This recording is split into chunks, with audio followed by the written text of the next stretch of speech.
Au départ, je voulais parler des champignons. En ce moment, je suis en train de me lire sur Wikipédia les champignons. Donc, c'est quoi les champignons? C'est lesquels qui rendent malades? C'est lesquels qui rendent pas malades? La cueillette aux champignons, tout ça. Et puis, tout à l'heure, j'étais avec des potes. J'étais avec Dorian. Puis je lui fais, à ton avis, je lui raconte ça. Donc, l'histoire champignons, tout ça. Ou alors, je lui parle de l'autre truc que je m'apprête à vous raconter. Et il m'a dit, va là-dessus! Réfléchis même pas! Moi, c'est ça que je veux entendre. Alors, désolé si je l'affiche comme ça. Ceci étant fait, c'est trop tard. Il y a une chose, moi, qui me travaille vraiment. Une question à laquelle je n'ai jamais eu de réponse. Et a priori, c'est pas si rare que ça. Et pourtant, c'est quand même extrêmement questionnable comme pratique. Alors là, on va tomber dans les années collège. Collège Henri Vincenot, là où moi-même j'étais au collège. Le collège du coin, le collège de Chandray, tu vois. Le collège de Chandray, il y avait quoi? Il y en était quoi? 250. Et on n'avait pas beaucoup de salles, pas beaucoup de pièces, et on avait des profs qui étaient vieux. Globalement, les profs, tu pouvais les répartir en deux catégories. Les jeunes qui se sont retrouvés là, qui restent 1 an ou 2 et qui essayent de fuir, mais qui, parfois, restent parce qu'ils lâchent l'affaire d'essayer de partir, parce qu'ils n'arrivent pas. Ils sont pas assez de pointe pour pouvoir demander la mutation où ils veulent. Et puis, il y avait les autres profs. Les autres profs, c'est les retraités. Ça fait 20 ans qu'ils sont là, 30 ans qu'ils sont là. Ils sont mariés entre eux. Ils veulent vraiment finir peinards. Voilà, ils en ont marre, ils en ont plein le cul, voilà. Et ils attendent. Voilà, ils attendent la fin. Eh bien, la pratique concerne ces derniers, et pas les premiers. Pourtant, il y avait des professeurs qui étaient plutôt frais ou fraîches concernant les femmes en question, tout à fait dans la jeunesse de l'âge. Et pourtant, la pratique dont je vais vous parler concerne la mère Spilou. La mère Spilou, c'était ma prof de français. C'était une vieille, pas tout à fait sympathique, pas tout à fait méchante non plus, pas tout à fait passionnée et pas tout à fait passionnante non plus, mariée au prof de maths qui portait le même nom,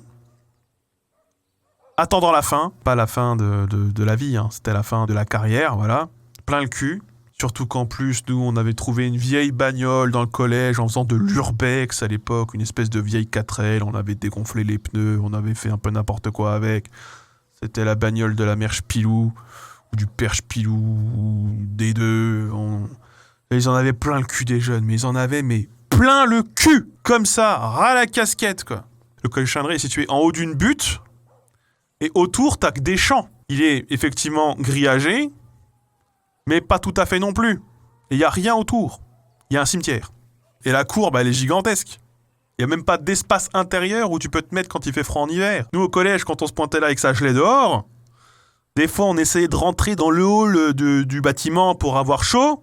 Et t'avais là une vieille prof de maths qui se pointait, qui disait « Oh, vous dégagez les jeunes, vous allez dehors !» Il faisait moins 20 dehors, il faisait moins 20. C'était couvert de verglas, ils avaient même pas salé. Tu sors, t'es en train de crever. Mais ça, c'est parce qu'il fallait qu'on soit à la dure, blablabla. Bref, la mère Spilou, moi, il y a un truc, c'était quand j'étais en 6e. Je pense que j'étais en 6e. Et donc, il y avait le gars de la luge, je crois qu'il s'appelle Antonin, chez qui j'ai fait la luge, la porte de 4L, vous vous souvenez?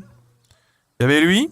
Dès l'instant qu'il avait le bout rouge, il le dégainait, il le montrait à tout le monde. Il était très fier d'avoir un pénis érectile et il sentait le besoin de le déballer dès l'instant qu'il était dans une salle de classe. C'était d'un gênant tout à fait important et tout à fait caractérisé. Eh bien lui, avec parfois le fils du bébé dont j'ai déjà parlé, qui était dans ma classe, et un autre, le Morgane Buisson, il se mettait tout devant en cours de français, en cours de la mère Spilou, et ça c'est une pratique que je n'ai jamais eue, donc je vous questionne, et je questionne potentiellement les gens qui regarderont la VOD sur YouTube, ne voulant pas entendre les réponses, et vraiment en ayant déjà peur de les lire.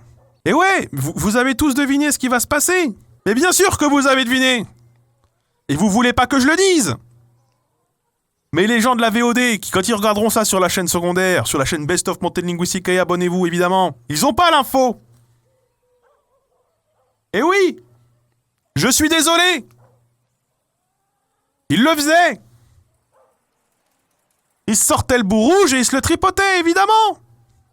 Ou pour le dire autrement, ils se masturbaient en cours de français avec la mère Spilou. Et moi, plusieurs fois dans ma vie, je me suis dit, pourquoi un enfant de 12 ans, on est encore des enfants, 11-12 ans, décide de faire le cercle de la branlette, en gros, de former une association, loi 1901, vous savez, il faut être deux pour faire une asso, je crois, entre l'Iliade, Homère, et je sais pas quel bouquin médiéval, on se casse ça, et ça va être d'enfer, ça va être stylé. Qui se dit ça? Et qui le fait? Elle captait rien, la mère Spilou! Ils allaient jusqu'où? Eh bien, figure-toi, c'est une question que je me suis moi-même posée, et à laquelle je n'ai pas de réponse. Ils préparaient un peu leur tenue. Voilà, il fallait quelque chose où on peut sortir facilement son bout rouge et le re-rentrer facilement. Il y avait une discipline quelque part. Et oui, la question c'est, pourquoi en public? Pourquoi à plusieurs? Et pourquoi le ventre comme une expérience unique à laquelle tout le monde devrait participer en fait? On va se branler en cours avec la mère Spilou, hein? Ah, on va le faire, hein? Et toi t'es pas cap? Bien évidemment que non. Effectivement! Je disais pas souvent non parce que j'avais pas beaucoup de capital social. Là-dessus, effectivement, je disais non, j'ai jamais fait ça. J'ai jamais sorti mon pénis dans l'espace public. Moi, en fait, il y a plusieurs choses qui ne vont pas. Déjà, le lieu. Bon, le cours de français. Pourquoi un lieu public? Tu dis, bon, un lieu public, bon. Pourquoi une salle de classe?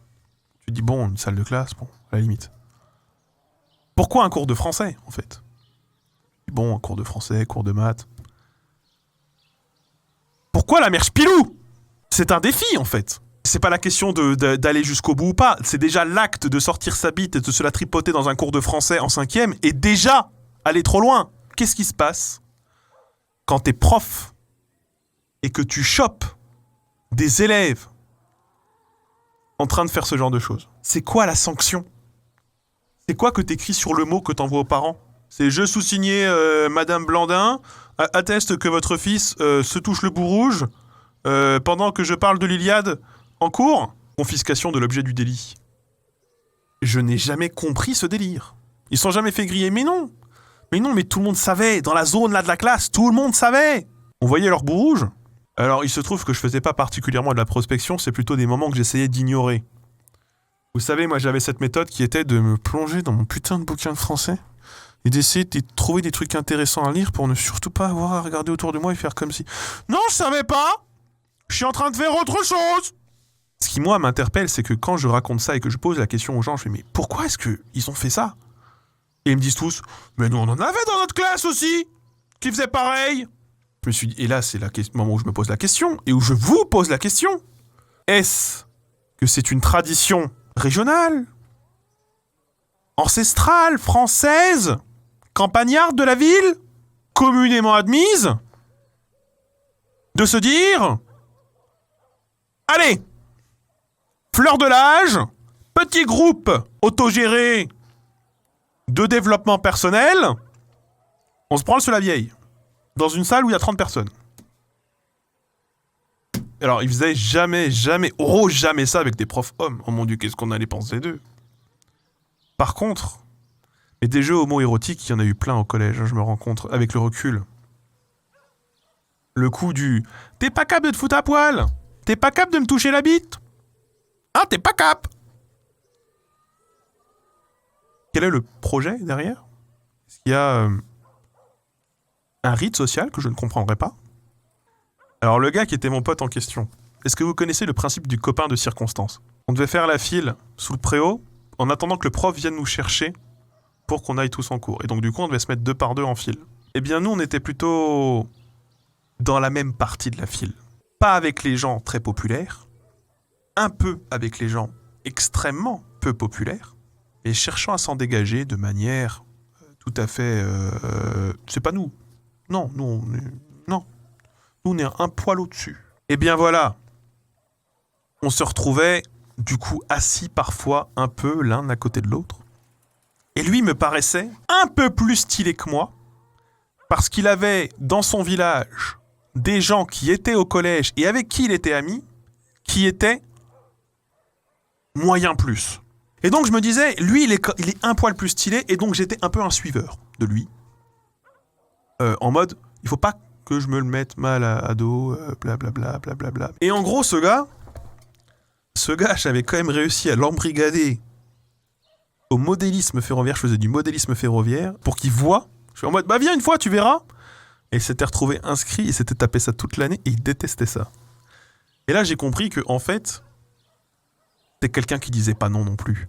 Ce gars, je l'ai recroisé il y a, je sais pas, il y a 4-5 ans, peut-être. Et je ne sais pas si c'est vrai. Mais enfin, en gros, il disait, je me souviens pas de toi.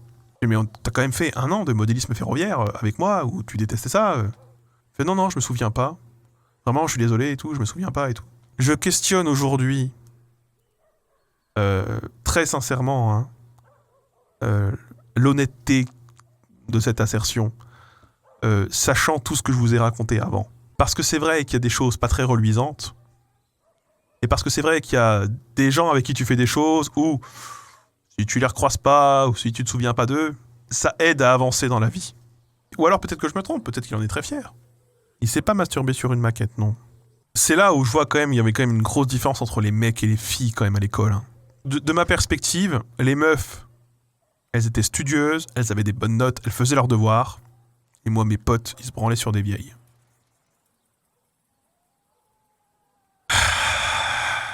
Personne dans le chat ne l'a revendiqué l'avoir fait, mais quand on demande aux gens qui sont dans le chat, on a quelques oui. Et la question que je me pose, c'est est-ce qu'ils s'en souviennent avec nostalgie ou est-ce qu'ils ont plutôt honte aujourd'hui? C'est la question que je me pose aussi, voilà.